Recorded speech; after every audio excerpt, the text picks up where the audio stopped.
ಜೋದರ ಮಾಯಣ್ಣನ ವಚನಗಳಲ್ಲಿ ಹೇಳಿದ್ದಾರೆ.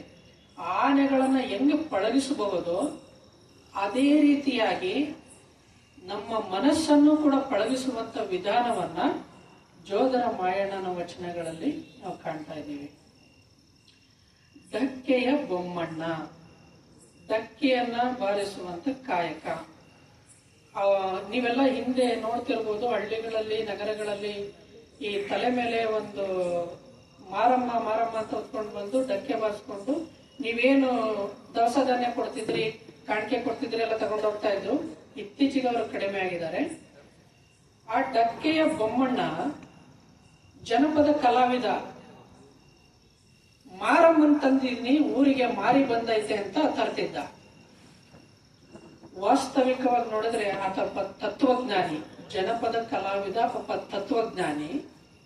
ಬಸವಾದಿ ಪ್ರಮಥರ ಶರಣರ ಅನುಭವ ಮಂಟಪಕ್ಕೆ ಬಂದು ಆತ ಎಂತ ತತ್ವಜ್ಞಾನ ಅಂತ ತಿಳಿಸಿ ಹೇಳ್ತಾನೆ ಅಂತಂದ್ರೆ, ಧಕ್ಕೆಯ ಬೊಮ್ಮಣ್ಣ ಮಾರಿಯ ತಂದಾನೆ ನೋಡಿರಯ್ಯ, ಮಾರಿ ಎಂಬುದೇನಯ್ಯ, ಕಂಗಳು ತಪ್ಪಿ ನೋಡಿದರೆ ಮಾರಿ, ಕೈಗಳು ತಪ್ಪಿ ನುಡಿದರೆ ಮಾರಿ, ಕೈಗಳು ತಪ್ಪಿ ಮುಟ್ಟಿದರೆ ಮಾರಿ, ನಾಲಿಗೆ ತಪ್ಪಿ ನುಡಿದರೆ ಮಾರಿ, ಮನ ತಪ್ಪಿ ನೆನೆದಡೆ ಮಾರಿ.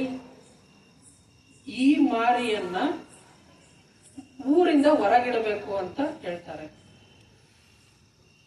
ಕಣ್ಣುಗಳು ಪರಮಾತ್ಮ ನಮಗೆ ಕೊಟ್ಟಿದ್ದಾನೆ ಅಂತಂದ್ರೆ ಶಿವನ ದರ್ಶನಕ್ಕೆ, ಗುರುಲಿಂಗ ಜಂಗಮರ ದರ್ಶನಕ್ಕೆ. ಕೈಗಳನ್ನ ಪರಮಾತ್ಮ ನಮಗೆ ಕೊಟ್ಟಿದ್ದಾನೆ ಅಂತಂದ್ರೆ ಸತ್ಯ ಶುದ್ಧ ಕಾಯಕವನ್ನು ಮಾಡಿ ದಾಸೋಹವನ್ನ ನಡೆಸುವಂತ ಕಾಯಕ ಕೈಗಳನ್ನ ಕೊಟ್ಟಿದ್ದಾನೆ. ಅವನ್ನ ತಪ್ಪಿ ಮತ್ತೊಂದಕ್ಕೆ, ಇನ್ನೊಬ್ಬರಿಗೆ ಹಿಂಸೆ ಕೊಡುವುದಕ್ಕೆ ಬಳಸಬಾರದು ಅನ್ನೋದನ್ನ ಈ ವಚನದಲ್ಲಿ ತಿಳಿಸಿ ಹೇಳಿದ್ದಾರೆ. ನಾಲಿಗೆಯನ್ನ ಪರಮಾತ್ಮ ನಮಗೆ ಕೊಟ್ಟಿದ್ದಾನೆ ಅಂತ ಹೇಳಿದ್ರೆ ಸದಾವಕಾಲ ಗುರುವಿನ ಸ್ಮರಣೆ, ಶಿವನಾಮ ಸ್ಮರಣೆ, ಭಕ್ತಿಯ ಭಜನೆಗಳು, ವಚನಗಳನ್ನ ಹಾಡೋದಕ್ಕೆ ಕೊಟ್ಟಿದ್ದಾನೆ. ಅಂತ ನಾಲಿಗೆಯನ್ನ ಇನ್ನೊಬ್ಬರಿಗೆ ನಿಂದಿಸುವುದಕ್ಕೆ ಬಳಸಬಾರದು ಅನ್ನೋದನ್ನ ವಚನಗಳಲ್ಲಿ ಧಕ್ಕೆಯಮ್ಮ ಬೊಮ್ಮಣ್ಣನವರು ತಿಳಿಸಿ ಹೇಳಿದ್ದಾರೆ. ಇದಿಷ್ಟು ಸಂಕ್ಷಿಪ್ತ ವಿವರಣೆಯನ್ನ ತಮ್ಮ ಗುರುವಿನ ಪಾದಗಳಲ್ಲಿ ಸಮರ್ಪಿಸಿ ನಮ್ಮ ಮಾತುಗಳಿಗೆ ವಿರಾಮ.